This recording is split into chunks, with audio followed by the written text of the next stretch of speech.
If you work in a caring profession, you already know it's incredibly rewarding. I mean, that's why you do it. But let's be honest, it's also incredibly demanding. You're pouring your energy, your empathy, your focus into other people, day in and day out. But what happens when your own tank starts to run on empty? It's a tough question, isn't it? Is it actually possible to care too much?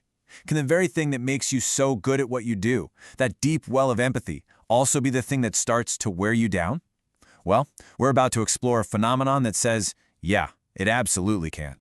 And there's a name for it: compassion fatigue. Look, this is so much more than just feeling a little tired after a long week. We're talking about a state of profound exhaustion, emotional and physical, that can actually get in the way of you connecting with the very people you're there to help. You can think of it as the emotional toll, the hidden cost, of being constantly exposed to the trauma of others. Now, to really get what compassion fatigue is, we have to break it down a little. It's not just one simple thing. It's more like a recipe, really, with two very specific, very powerful ingredients. This slide does a great job of laying it out. So, on one side, you have burnout. We've all heard of that, right? That feeling of being totally overworked, maybe a little cynical, and just feeling like you're not making a difference anymore. But what makes compassion fatigue so unique is that other ingredient: secondary traumatic stress. Now, this is key. It's not about trauma that happened to you. It's a stress reaction from hearing about and absorbing the trauma of others, leaving you feeling jumpy, on edge, or even avoiding things that remind you of it. You mix that burnout with this secondary trauma, and boom, that's the potent combination we call compassion fatigue. So, what does this actually look like day to day? Well, the signs are both emotional and physical. You might feel this deep sense of helplessness, or find yourself getting really frustrated by things that never used to bug you. And your body starts sending up warning flags too. We're talking headaches, muscle tension, not being able to sleep. It's basically your mind and your body screaming that the emotional weight is just too heavy to carry all by yourself. For a long, long time, the answer to this was always about individual self-care. Just take a bubble bath, do some yoga. And look, that stuff is important, but the latest research is pointing to something much, much bigger. The most powerful fix isn't just about what we do for ourselves, it's about the systems we work in. This quote right here just nails it. The environment you work in plays a huge role. That feeling that your organization actually has your back, that they care about your well-being, that's not just a nice little perk. It's a powerful tool that helps people manage the incredible stress that comes with the job.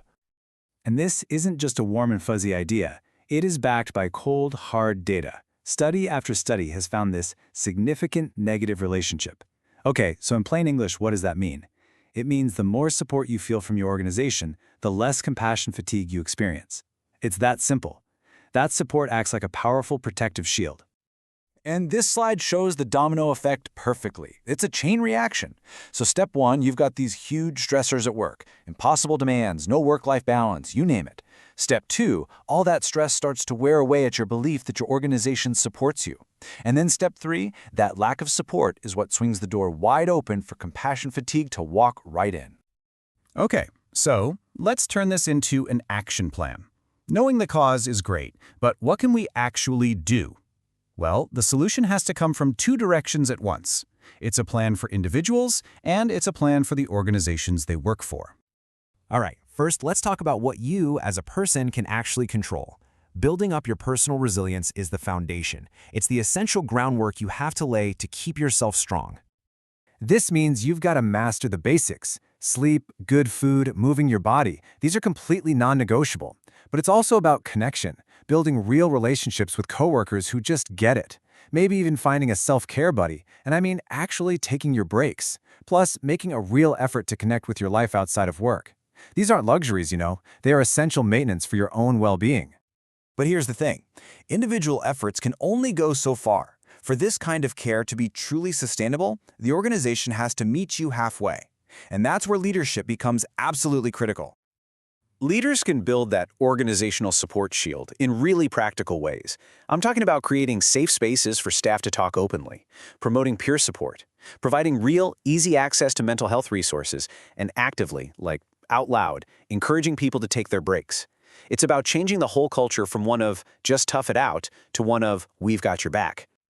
Now, this whole conversation isn't just about avoiding a negative outcome. There is a powerful, positive feeling that we can and should be actively growing. It's the whole reason most of us get into these jobs in the first place. It's called compassion satisfaction, and it is the polar opposite of fatigue. It's that deep sense of meaning you get from your work. It's the feeling of hope and strength that comes from knowing you made a real difference. This isn't just a nice-to-have feeling. It's the ultimate shield against burnout. And here's the best part. You don't just sit around and wait for this feeling to show up. You can cultivate it like a garden. As an individual, you can create little rituals to reflect on your wins, no matter how small. And as an organization, you can build it right into the culture, with things like peer recognition programs or debriefings that focus not just on what went wrong, but on the moments of connection and success. At the end of the day, this quote says it all, doesn't it? The goal isn't to create caregivers who never ever feel stress. That's just impossible. The real goal is to build a system for both people and their workplaces where caring for others doesn't mean you have to sacrifice yourself. It's all about creating a way of working that's truly resilient and sustainable for the long haul. So I want to leave you with this one question to think about. Take a hard look at your own work environment. Is it a support system actively shielding you and helping you find satisfaction in the amazing work you do? Or is it just another source of stress? Because figuring that out is the first and most important step toward building a better, more sustainable way to care.